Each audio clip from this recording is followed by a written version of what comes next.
usia mental kalian, anak-anak pelajar itu memang masa-masanya nakal.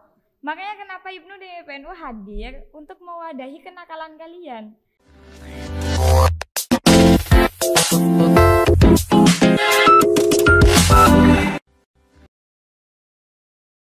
Assalamualaikum warahmatullahi wabarakatuh. Kembali lagi dengan saya Sofia di channel Dafa Media dalam program Dafa Podcast. Baik, untuk kali ini kita kedatangan narasumber yaitu Ketua PAC IPPNU Kecamatan Kadur, yaitu Mbak Hovifatul Zahra. Baik, agar tidak lama-lama kita langsung menyapa beliau. Assalamualaikum Mbak. Waalaikumsalam. Gimana kabarnya Mbak? Hari ini alhamdulillah tidak merasa lebih baik dari hari ini. Sangat luar biasa gitu. Makasih juga sih Mbak udah mau hadir ke sini ya. Iya, gak apa-apa. Ini memang saya spesial hari ini, saya free kan, memang dijadwalkan untuk podcast hari ini untuk Dafa, media Dafa, podcast Dafa seperti itu. Gini Mbak, gini kan sekarang kita bukan cuma bincang-bincang ya, kita juga sharing-sharing pengalaman juga kan Mbak Iva udah lebih ya dari kita ya. Insyaallah, amin. Gini Mbak, bisa diceritakan nggak Mbak keseharian Mbak Iva? Keseharian saya cukup itu ya, gimana ngeceritainnya itu saya nggak pernah punya schedule yang disiplin, maksudnya kayak bangun harus jam berapa, berangkat jam berapa dan ini itu. Cuma saya saat ini masih mahasiswa semester 5, jadi kesibukan paling utama itu adalah kuliah. Ya kuliah, saya kuliah di Pamekasan, di kota, jadi saya bolak-balik juga dari rumah ke kota itu.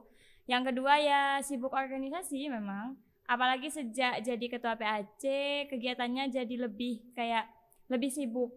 Karena harus ke PK ini, PK itu, ranting ini, ranting itu, seperti itu. Jadi kegiatan saya memang lebih dominan ke kuliah dan organisasi, seperti itu. Sejak kapan Mbak ini menjabat sebagai ketua PAC? Oke. Jadi awal 2021, saat itu bulan April, saya lupa tanggal berapa, saya terpilihnya itu bulan April, pas menjelang Ramadan tahun kemarin gitu.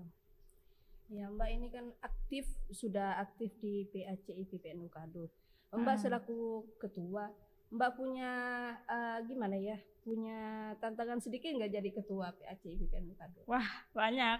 Kalau tantangan itu bukan cuma sedikit ya, karena jujur saya jadi ketua seumur hidup ini ya, baru di PAC ini, baru saat ini gitu saya jadi ketua. Sebelumnya emang nggak pernah. Dulu pernah mencalonkan jadi ketua OSIS tapi enggak jadi dan memang enggak mau. Dan sekarang ternyata ditakdirkan jadi ketua PAC dan tantangannya sangat luar biasa banyak gitu. Yang paling mempermainkan mental saya adalah ya saya enggak paham. Sebenarnya di awal saya enggak terlalu paham soal IPPNU. Cuma karena sudah jadi ketua gitu kan, saya itu dituntut untuk mengenal IPPNU, mengenal orang-orang di PPNU gitu. Sedangkan waktu kepengurusan saya di April itu, saya mencari pengurus itu tidak nggak kenal ke orang. Kalau PAC kan setingkat kecamatan deh. Jadi kayak saya harus punya banyak kenalan di sekecamatan Kadur, mengenal siapa yang ingin saya ajak untuk jadi pengurus di PAC, dan itu nggak mudah gitu. Saya harus memilih karakter orang yang saya nggak kenal gitu. Jadi adaptasinya lah, tantangan yang pertama adaptasi di PAC seperti itu. Iya kan Mbak ini masih berstatus mahasiswa. Pasti selain IPPNU Mbak punya organisasi-organisasi yang lain. Apa saja yang Mbak ikuti? Ini boleh disebut semua? Iya nggak apa-apa. Oke. Organisasi pertama yang saya ikuti di kampus itu ada lembaga pers mahasiswa namanya LPM Aktivita di IAIN Madura. Itu bergerak di bidang jurnalistik. Jadi saya jadi wartawan kampus di IAIN. Terus yang kedua ada Pergerakan Mahasiswa Islam Indonesia (PMII), Rayon Fakultas Tarbiyah Komisariat IAIN Madura. Terus yang ketiga ada Fradiksi IAIN Madura. Itu Fradiksi IAIN Madura itu adalah organisasi independen yang tidak semua orang bisa masuk gitu loh. Jadi kita ada tahap seleksi beasiswa. Jadi misal keterima beasiswa ya kita bagian dari organisasi itu. Yang ketiga. Yang keempat himpunan mahasiswa program studi. Jadi saya pengurus HMPS juga. Dan yang kelima di luar ya IPPNU ini. Oh, udah termasuk aktivis ya Mbak udah? Ya semacam itulah bisa disebut aktivis. Bagaimana sih cara Mbak memanajemen waktunya? Iya sih itu banyak sekali orang yang bertanya kayak Mbak Iva nih banyak organisasinya kan ya? Sibuk. Iya sibuk banget. Gimana cara memanajemen waktunya itu? Saya nggak pernah punya peraturan yang aku jam sekian harus begini. Karena Mbak Iva emang jujur orangnya emang nggak disiplin deh, nggak pernah punya jadwal yang harus apa dan apa gitu. Cuma yang saya tahu bahwa sekalipun saya tidak punya skill untuk memanage waktu, ketika saya dituntut untuk itu, maka saya melakukannya gitu. Makanya kenapa misal ada acara bentrok di antara 2 atau 3 organisasi, saya memang harus melakukan kayak memilih gitu, dilema. Iya memang banyak itu, apalagi saya di 5 organisasi yang saya sebutkan tadi itu memang lumayan aktif sekali. Jadi semisal kita ada acara bentrok, ya dua-duanya akan memaksa saya untuk terus hadir. Iya, karena sudah dikenal aktif gitu. Kalau nggak ada kamu gimana ya kayak gitu. Cuma ya itu tadi karena saya dituntut, makanya saya bisa memanage waktu gitu. Jadi paham, misal sekarang rapat, oke lah aku sekarang punya peran nih di sini. Jadi aku hadir yang ada perannya aja, aku selesaikan yang ada peranku di situ, baru aku pindah gitu. Jadi atas tuntutan ya. Gini Mbak, adakah hal atau pengalaman Mbak Iva yang membuat Mbak Iva gimana ya? Harus bertahan di organisasi, ya tentunya di IPNO. Ya, IPPNU maksudnya. Ini pertanyaan bagus sekali gitu. Kenapa apa ya saya bertahan di organisasi dan apa yang membuat saya tidak jauh? Padahal ini memang rasionalisasinya organisasi itu bikin kita capek enggak sih? Iya kan? Capek banget. Di sekolah aja udah capek. Iya. Satu organisasi aja udah bikin kita capek, enek, kadang apa ya? Kadang ketemu sama orang-orang yang nggak cocok sama kita yang gitu-gitu. Cuma yang membuat saya bertahan adalah setiap kali selesai kegiatan terus belajar di organisasi itu kayak ada apa ya? Ada perubahan dari dirinya Mbak Iva. Jadi kayak Mbak Iva improve diri Mbak Iva itu ya di organisasi memang. Ini menurut Mbak Iva organisasi khususnya IPPNU itu adalah tempat yang tepat untuk mengimprove skillnya Mbak Iva, terus mentalnya Mbak Iva juga, confidence-nya Mbak Iva, terus apa ya, dan lebih banyak dikenal orang juga. Mana mungkin saya masuk Dava Podcast misal saya nggak berorganisasi. Simpelnya seperti itu. Menurut Mbak Iva, seberapa pentingkah IPPNU? Oke, Mbak, seberapa penting IPPNU? Buat saya, semua organisasi memang penting, tapi khusus untuk IPPNU, apa yang membuat IPPNU penting adalah karena memang tunas NU yang seumuran kalian yang masih SMA bahkan yang SMP itu penting sekali untuk ditanamkan ideologi yang tidak mengekang kalian gitu soal Islam. Kalian ingin di NU itu kalian ingin diperkenalkan dengan Islam yang damai, yang rahmatan lil alamin gitu. Itu kenapa IPPNU menjadi berbeda daripada organisasi yang lain seperti itu. Jadi kayak IPPNU itu bergeraknya mau menanamkan prinsip-prinsip dan ideologi yang moderat, terus membuat kalian toleransi juga seperti itu. Intinya nyaman gitu. Iya, harus pokoknya Islam yang rahmatan lil alamin, bukan Islam yang keras. Intinya nggak nuntut gitu ya Mbak. Jadi ya itulah pentingnya IPPNU. Baik Mbak, lanjut ke pembahasan yang IPNO dan IPPNU. Kan di Dava ini sudah mau dibentuk ya ke pimpinan komisariat. Iya. Kiat-kiat apa yang harus kita lakukan? kiat-kiat untuk IPNU dan IPNU di Dava ya biar bertahan gitu kan.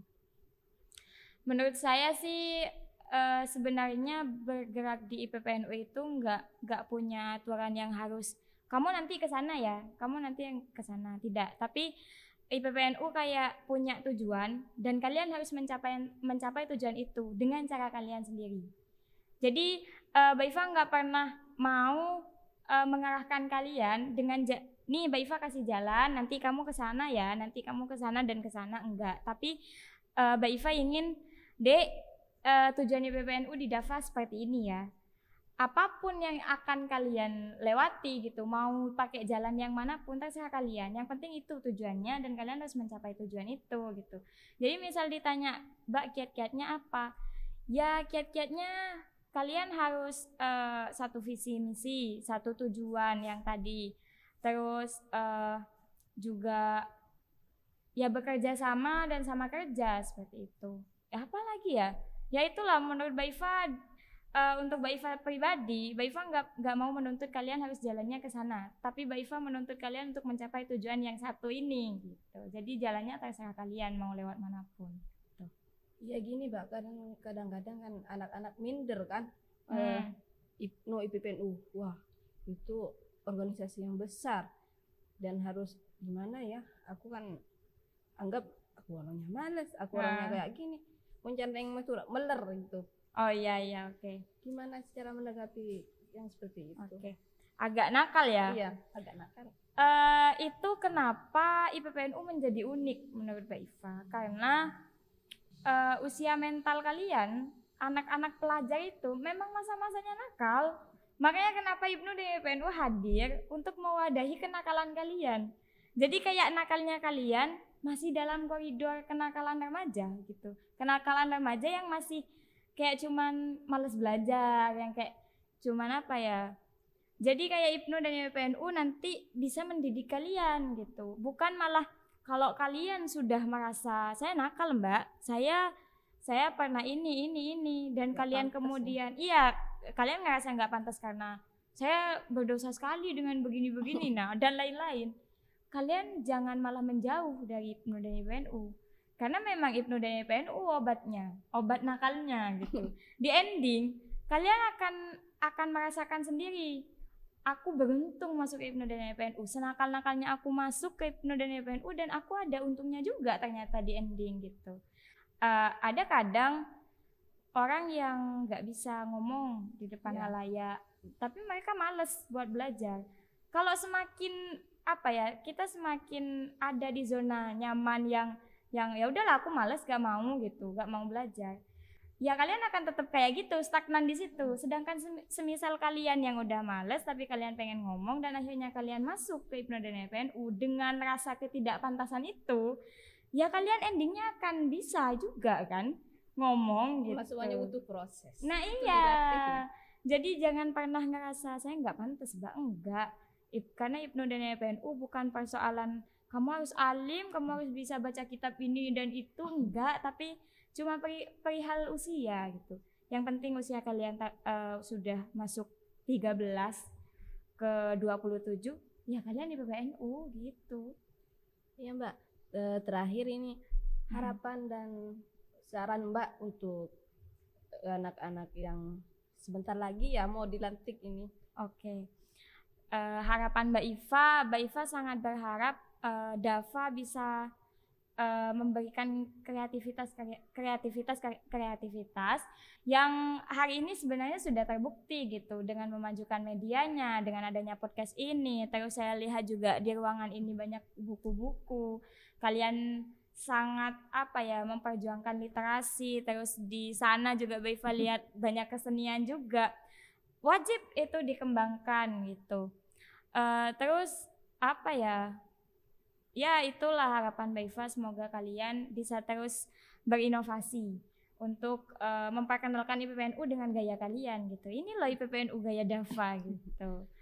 Iya. Oh iya Mbak, terima kasih ya sudah sudi. Oke, sama-sama. Saya juga senang sekali diundang ke Dava Mbak Ibla Podcast. ini orangnya suka gimana ya, gampang akrab. Jadi Oh iya. pengen ngomong terus. Iya. Iya, terima kasih.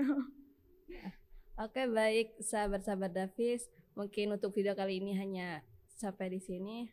Akhir kata, wassalamualaikum warahmatullahi wabarakatuh.